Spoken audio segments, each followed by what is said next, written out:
सरकारी कर्मचाऱ्यांसाठी डीए थकबाकी कधी मिळणार? तर तारीख पहा आणि फरक आणि याबद्दल सविस्तर माहिती पहा. तर व्हिडिओला लाईक, कमेंट आणि शेअर करा आणि सबस्क्राईब करायला अजिबात विसरू नका. तर चला पाहूया याबद्दल काय माहिती आहे. तर केंद्र सरकारने 28 मार्च 2025 रोजी महागाई भत्ता मीन्स डीए आणि महागाई मदतीत DR 2% वाढ जाहीर केली. पंतप्रधान नरेंद्र मोदी यांच्या अध्यक्षतेखाली झालेल्या मंत्रिमंडळाच्या बैठकीत हा निर्णय घेण्यात आला.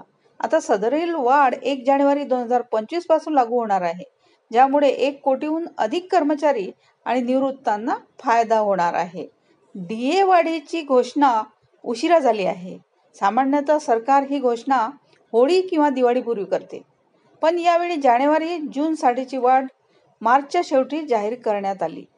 याचा अर्थ असा की एप्रिलच्या पगार आणि पेन्शनमध्ये वाढलेला डीए समाविष्ट असेल आणि जानेवारी ते मार्च 2025 या 3 महिन्यांची थकबाकी एकरकमी दिली जाईल.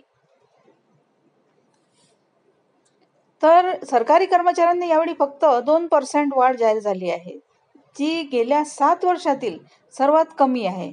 जुलै-डिसेंबर 2024 साठी डीए 50% वरून 53% केला गेला होता. आता तो 55% होईल. पगार आणि पेन्शनमध्ये किती वाढ होईल? तर 7व्या वेतन आयोगानुसार सरकारी कर्मचाऱ्यांचा किमान मूळ वेतन 18,000 असेल.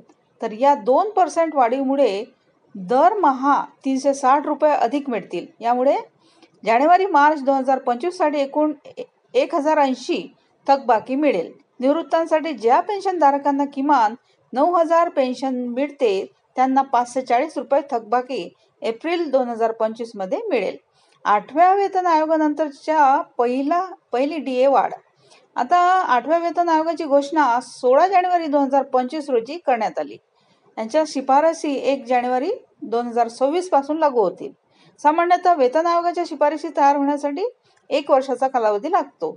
त्यामुळे यंदाच्या दिवाळीच्या सुमारास जाहीर होणारी जुलै-डिसेंबर 2025 ची डीए वाढ ही 7व्या वेतन आयोगातील शेवटची वाढ असणार आहे.